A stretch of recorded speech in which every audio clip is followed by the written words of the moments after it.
Welcome to Declutter Me, a podcast about organizing and decluttering your life with your host, Shelina. Hey there. Hi, Shrek. So we're going to be talking about the 1990s today. Yeah, we're going to talk about books. Also the physical, paper books we're talking about today. Yeah, so there was a big book sale here recently. And actually there was two book sales in two Emirates, in Sharjah and Dubai, at the same time for some bizarre reason.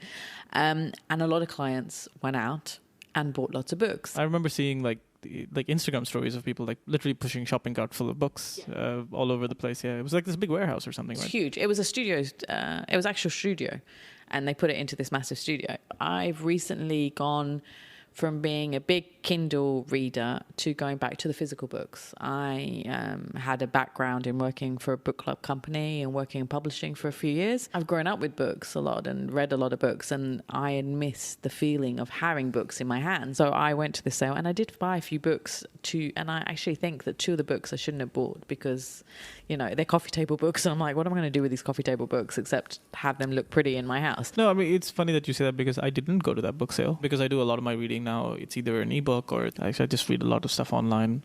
There are books that I've picked up a year ago, 2 years ago, and I haven't gotten around to reading them.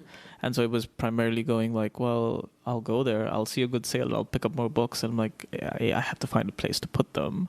But B, I'm like, I don't know when I'll get to them. And so I didn't go. I had a lot of clients buy huge amount of books, especially for their children. And they bought so many books. And I remember one said to me, I've bought all these books, 4 trolleys worth of books, mostly for the kids. There were a lot of coffee table books as well. And she said, I'm going to give one book a week to the kids. But the thing is, there's so many books, which we organised into a nice storage units, and it's labelled so she can pick out the book once a week. There's so many books that the kids are going to grow old before they finish reading all these books. And then she's not getting rid of books as well. I thought, this is a good time to be talking about books and what to do with books. And I recently, because I was going to the sale, what I did a few days before was followed my mantra buy one, get rid of two. But I decided, let me go through all the books that I have in my bookshelves and get rid of a lot of them. So I did that. I got rid of books that I'm never going to read again. I was just keeping them for nostalgic reasons, but actually I wasn't going to read them again. Once was enough, or twice. What I did first was took a picture of all the books, and I sent them pictures on my social media and to friends, and I said, does anyone want any of these books? And a few friends piped up straight away and said, I want this, so lots of them, about half of them went to friends. They either came and picked it up or we organised for it to be dropped off to them. So that was great. So at least I know they're going to good people and that they're going to be read again and they're going to enjoy it. And then the rest of it, I went to give to for donation. So there's lots of places where they take books for donation. And I get a list of places, or people send me messages saying we're collecting for this charity or for this event or for a animal sale. They sell the books to get the proceeds to use for neutering animals. So there's I get this information all the time, so I did that. So yeah, if you have a lot of books on your shelves, do what I did, spend, and it didn't take very long for me to go through my books. Obviously I don't have that many. I spent about 10 to 20 minutes and I went through each row of books and just took out ones that I'm never going to read, I didn't like, just taking up room, especially those big, I have big, massive TV books. One was about The Wire, and I was like, I watched the series, I loved it. I don't need to read the book. I could just watch the TV series again. It was not one of my finest. I think I got that book for free, but still, I was like, why do I have this? So think about, do you need them? And with reference books, I had a lot of law books, and obviously I don't do law anymore. And these books are obsolete as well because the law has changed in the many years that I've been doing law. So I don't need them. If you have children, look at the children's books. There are certain ones that you're going to keep because they're special, like, the Beatrix Potter or the Mr. Men.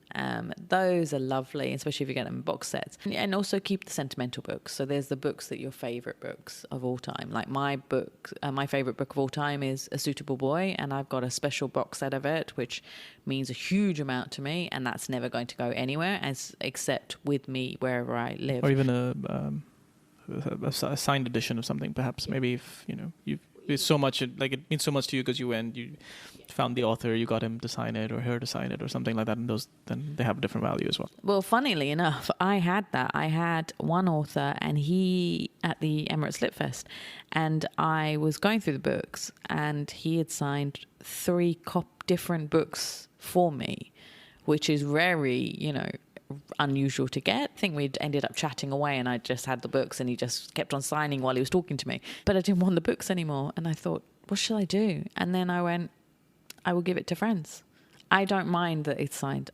He's signed so many books around the world that I'm sure my book with his signature is not going to be that valuable. Yeah, no, I meant more like if it has personal value to you, of course. That's what should matter. Not as a collector's item necessarily, but if it matters to you, then you keep it. If it doesn't, then that's... Well, yeah, because I got one from Prue Leith, and I love her, and I've always admired her, and she signed the book, and we had a beautiful conversation as well at the Emirates Lit Fest. I'm not going to get rid of that because that means a lot. And I told you, before about I gave away the books to charity, but there are different ways to do it. So not only pass it to friends, in various countries you can sell them on eBay or Amazon. But there were like bookstores that would take them back as well. Like they would buy them off of you, and if it's used, that's fine. Like they like sort of recirculated. There's also a lady I know who's creating a library in India.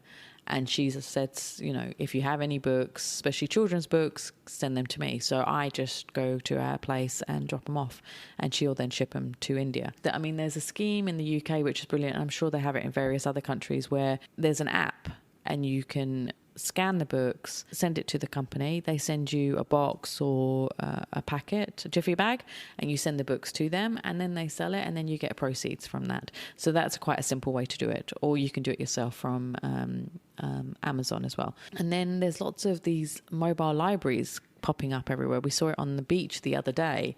So I think people are dropping off books there and then taking a book for themselves. So there's like a book swap. And we've seen it in telephone booths. People do that on the old red telephone booths in the UK. They used to have cafes here like that used to do that too at some point, yeah. So there's different ways of doing it. So just find out if somebody wants the books. We have a Facebook group with Declutter Me called Free Me, and you can post the books there and say, does anybody want these books? Especially for children's books. And mothers always say, yes, I want those books. So you can do it that way. As much as I know that the stuff applies to most people, and there's always scope to like declutter, right? Like some of the books you bought and didn't get around to it, or books that don't really mean much to you now, or something like that. But I do know a lot of people that are essentially collectors of books. Yeah. That's just what they like to do, and they like to pick up books all the time. Sometimes they pick up books they've read before but just don't have a copy of it, and they go out and get it so that they add to their library, so to speak, right? How do you maintain that kind of library as well? So there's different ways. So the main way, of course, is with bookcases. So there's the famous Billy bookcase from IKEA that's sold, I think every 2 seconds a Billy bookcase sold around the world or something. So nearly everybody's had one at one point or another. They're brilliant. IKEA has brilliant different kinds of bookshelves, and you can put them all in there, and it does create a beautiful library effect. And you can do it by color, you can do it by genre, so you can have fiction and non-fiction. You can break the look of it by putting in ornaments. So I have various trinkets and ornaments from my travels or presents that I've had from people, and picture frames that I put in between the books, so it's not just book. And then another way is to do shelves. So there's different kinds of shelving units that you can get. You can get those square shelves that you can put up, and so that's another way of displaying it. And you can move the shelves around and make it look random, so it looks visually appealing on your walls as well. Or you could put it behind things, like you can put them behind your sofa, or there's just various ways to do that. People put them in drawers, so that's another way. Coffee tables, obviously, especially if you've got coffee table books, and there's those kind of frames that are open now, like bookshelf frames.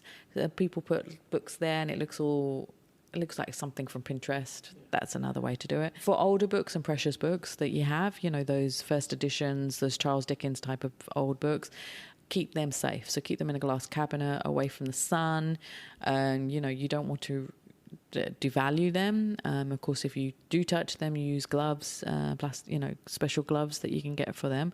And always keep the books in the correct room as well. So not too much light, not a dusty place. Main books usually go into your living room. Have a few in your bedroom because you read them before you go to bed. children's books in their playroom or in their bedroom, recipe books in the kitchen. I see a lot of recipe books in random places, and I always wonder, why is it not in your kitchen? Because like there's always like something that could potentially damage books, either close enough by it that, like, my mom wouldn't do that.